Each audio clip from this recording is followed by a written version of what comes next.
Earlier this month, Heidelberg Materials announced the acquisition of Concrete Crushers of Calgary, Alberta. The Canadian company will provide the German cement company with a recycled aggregate yard and 4 mobile plants, in addition to expanding Heidelberg's share of the Canadian cement market. The investment is significant for several reasons. Heidelberg is one of the leading global producers of building materials, such as cement and aggregate materials. They have expanded to 3,000 locations in 50 nations across the globe. Their 50,000 employees are particularly committed to sustainable building solutions, and the acquisition of concrete crushers will advance their circular economic model of using waste materials to produce fresh building material. This story is important for Western North Carolina and the upstate of South Carolina for several reasons. To begin with, even before Hurricane Helene hit the region, roadwork and construction was already generating large amounts of waste concrete. The methods used by Heidelberg and other cutting-edge European cement producers are worth studying, since recycled concrete is an economic resource that is used for everything from steel mill ballast to wastewater treatment. But perhaps the bigger story for local businesses is the investment of foreign companies into American markets. We are all familiar with foreign car manufacturers here in the United States, but less so with Mexican cement manufacturers. Now, this is not a xenophobic rant against free trade, quite the opposite.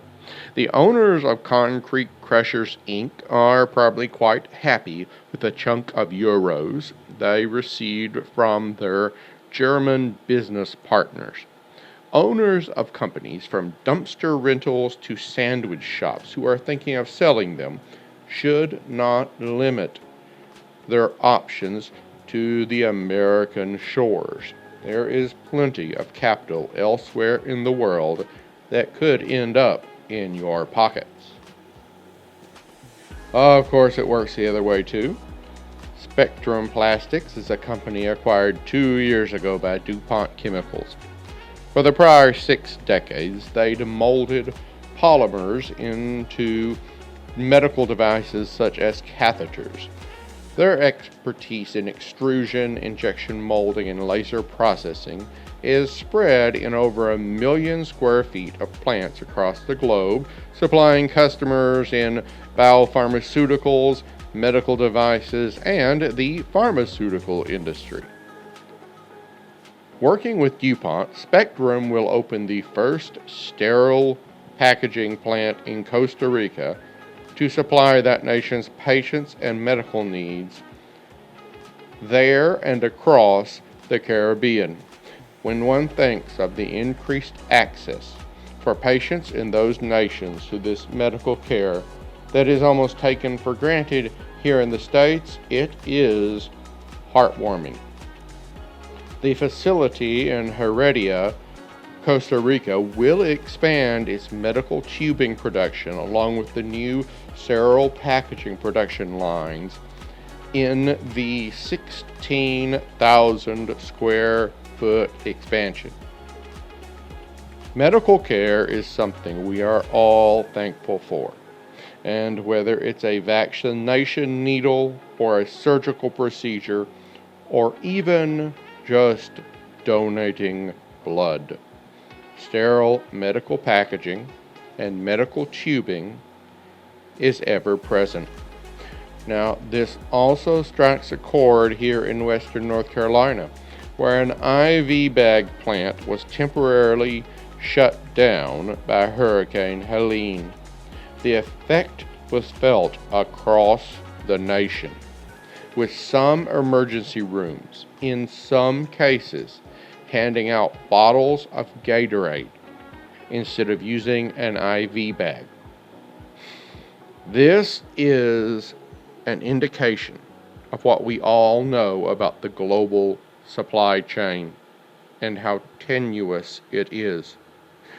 So, as I said before, when global actors acquire local companies, it's not a bad thing. They can bring expertise, capital, and technology to increase the facility's production footprint. Not only does this increase local employment, but it also gives a little more elasticity to the supply chain.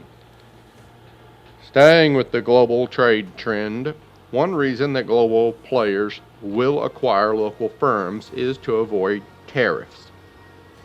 All nations have tariffs, and by building and buying plants in America or Costa Rica, German cement and American medical packaging manufacturers are able to avoid tariffs that might be levied on the imports of medical tubing or cement. Of course, the biggest player in tariff-affected trade is Walmart.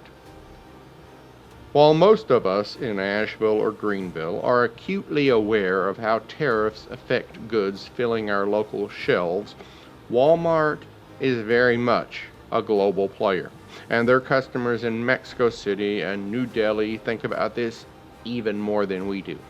That's why the company's news release last week was so significant. Within the next 3 years, Walmart will be expanding their micro, small, and medium enterprise initiatives across the Indian subcontinent.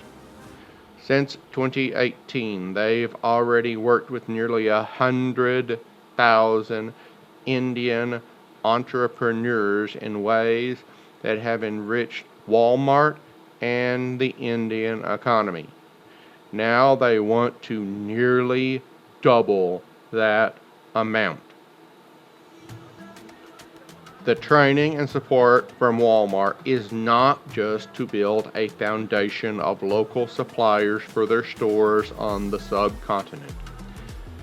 The entrepreneurs, many considered micro enterprises, which I suspect would be as small as a person making jewelry in their spare time, or even a food truck here in the States.